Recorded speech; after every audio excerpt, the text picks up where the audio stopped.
大家好，我是丽姐，欢迎大家来听相亲故事，感谢大家的订阅。今天要跟大家分享的是一个特别有意思的故事，说的是一位大陆女老板来台湾参展时意外收获真爱的经历。这个故事让我感触很深，也让我对台湾有了全新的认识。这位女生叫小文，是江浙一带做外贸生意的老板娘，30岁出头，长得高挑漂亮，事业有成。去年9月，她带着新开发的商品去台北参加展会。说实话，一开始她还挺担心的，毕竟她从小听说的台湾印象就是比较落后，经济不行，觉得去了可能接不到什么订单。可是没想到刚到台北松山机场，小文就被惊艳到了。丽姐，我完全没想到台北这么繁华，路上到处都是高档车，建筑也很有格调。小文跟我说，光是从机场到住宿的路上，他就看到好几辆保时捷、法拉利，路边的精品店一家接一家。更让他意外的是，他住的饭店虽然不是连锁大牌，但是服务细节特别周到。台湾人也太有礼貌了吧！从大堂经理到客房服务员，见到客人都会微微鞠躬，说话轻声细语的，让人感觉特别舒服。展会第一天，小文就遇到了让他心动的那个人阿德。阿德是台北一家贸易公司的采购主管，人长得斯斯文文的，戴着黑框眼镜，笑起来特别温暖。当时小文正在展位上忙得不可开交，突然听到一个温柔的男声：小姐，不好意思，方便耽误您一点时间吗？我对您的产品很有兴趣。小文抬头一看，就对上了阿德温和的眼神。接下来的洽谈中，阿德的专业素养给小文留下了深刻印象。他不光对产品各项参数了如指掌，还会主动给出改进建议。最让小文感动的是，阿德说话特别为对方着想，这个部分如果可以优化，应该会让您的成本降低不少。您看这样的改动会不会增加您的工作负担？哇，也太贴心了吧！小文后来跟我说，在大陆做生意，他很少遇到这么为供应商着想的客户，往往都是索要各种资料，还要求打压价格。但阿德完全不一样，他更注重双赢的合作关系。中午休息时间，阿德主动邀请小文去附近吃饭，来台湾一定要尝尝我们的小吃啦。他带着小文去了一家米其林必比登推荐的面馆。小小的店面，老板娘亲切地喊着阿德哥，好久不见，还特意给他们找了个安静的位置。这顿饭彻底颠覆了小文对台湾的印象，不光是美食的精致程度超乎想象，更是台湾人处处为他人着想的态度让他感动。小文啊，我跟你说，在台湾经商最重要的就是诚信，钱可以慢慢赚，但是信用一旦没了就很难挽回。阿德的这番话让小文深有感触。接下来的几天，每到休息时间，阿德都会来找小文聊天。他们聊产品创新，聊企业文化，也聊生活理念。小文惊讶地发现，台湾人的生活态度跟他想象的完全不一样。说到台湾人的生活态度，小文真的被颠覆了三观。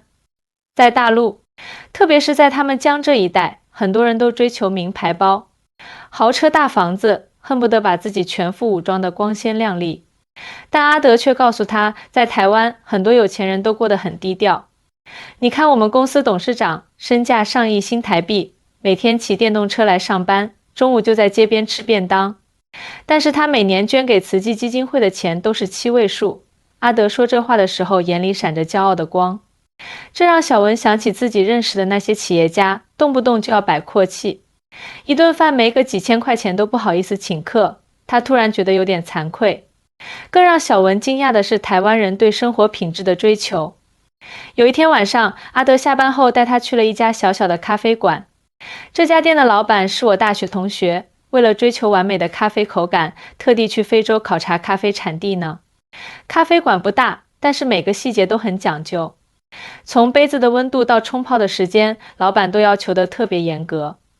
最神奇的是，虽然是高档咖啡，但价格却很亲民。我们觉得好的东西应该让更多人享受到，老板笑着说。这句话让小文陷入了沉思。在大陆，很多商家都在想着怎么把价格抬得更高，让自己显得更高端。但在台湾，却更多的在思考如何让优质生活普及化。周末的时候，阿德带着小文去了淡水老街逛街。路上，小文看到一个奶奶摔倒了，还没等他反应过来，周围的路人立刻围了上去。有人扶奶奶起来，有人递水，还有人主动打电话叫救护车。这一幕让小文眼眶湿润了。在台湾，互相帮助是很自然的事情啦。阿德说，我们从小就被教育要互助互爱。老人家都说人生好命，福德要修，意思是说好日子要靠积德行善。逛街的时候，小文发现台湾的小店都特别有特色，每家店都有自己的故事，店主们也都特别愿意跟顾客分享。你看这家面包店，老板是个退休教授，为了实现年轻时的梦想才开的店。那边那家布店的阿姨做了40年，现在还在坚持纯手工。小文感叹，在大陆，很多人都在追求快钱，恨不得今天开店，明天就要赚1个亿。但是在这里，好像每个人都在坚持自己热爱的事情，不急不躁。阿德笑着说，对呀，我们常说宁可赚钱慢，不要赚钱黑，做人做事要实在。晚上，阿德带小文去了一家私房菜。老板是个70多岁的奶奶，已经做了50年的好味道。我阿嬷说，要做就要做到最好，不然对不起食材，也对不起客人。看着奶奶认真烹饪的样子，小文突然明白了什么叫匠人精神。在台湾，无论是做咖啡的年轻人，还是做小吃的老奶奶，都在用心经营着自己的一方天地。吃完饭，阿德送小文回饭店。路上，小文忍不住问，你们台湾人都这么认真负责，这么热心助人吗？阿德想了想说，其实也不是每个人都那么好啦，但是我们的确很重视人情味。你知道吗？在台湾最受不了的批评就是被说没有人情味。这时候下起了小雨，阿德立刻拿出包里的伞，细心地为小文撑着。这一刻，小文的心跳漏了一拍，就说到阿德为小文撑伞那一幕，浪漫得不得了。小文后来跟我说，那一刻他真的感受到了从未有过的心动。不是因为阿德有多帅，也不是因为他多有钱，而是他骨子里那种温柔细腻的特质打动了他。第二天一早，小文在饭店门口就看到了阿德。昨天看天气预报说今天会下雨，怕你没带伞，特地早点来接你。这种无微不至的体贴，真的让小文感动坏了。在去展会的路上，阿德特意绕到一家早餐店，一定要让你尝尝台湾最道地的早餐。他点了温热的豆浆、刚出炉的蛋饼，还有香喷喷的葱油饼。小文咬了一口蛋饼，居然感动得快哭了。这也太好吃了吧！小文说，而且老板煎得多用心啊，蛋皮那么薄，却一点都不会破。阿德笑着说，是啊，我们这家早餐店的阿姨做了20多年了。她说做早餐就是要让大家一天都有好心情。在展会现场，小文发现阿德不光对他特别，对每个参展商都很温和有礼。就算遇到脾气不好的供应商，他也总是笑着说，没关系啦，我们慢慢沟通。中午休息时，阿德带着小文去员工餐厅吃饭。路上，小文看到很多台湾白领都自己带便当。哎，你们不觉得麻烦吗？阿德解释说，自己带便当既环保又健康啊。而且很多人的便当都是另一半或者妈妈准备的，吃着很温暖。说着，他还打开了自己的便当盒，里面的菜色搭配得特别精致。天啊，这是你自己做的吗？小文惊讶地问。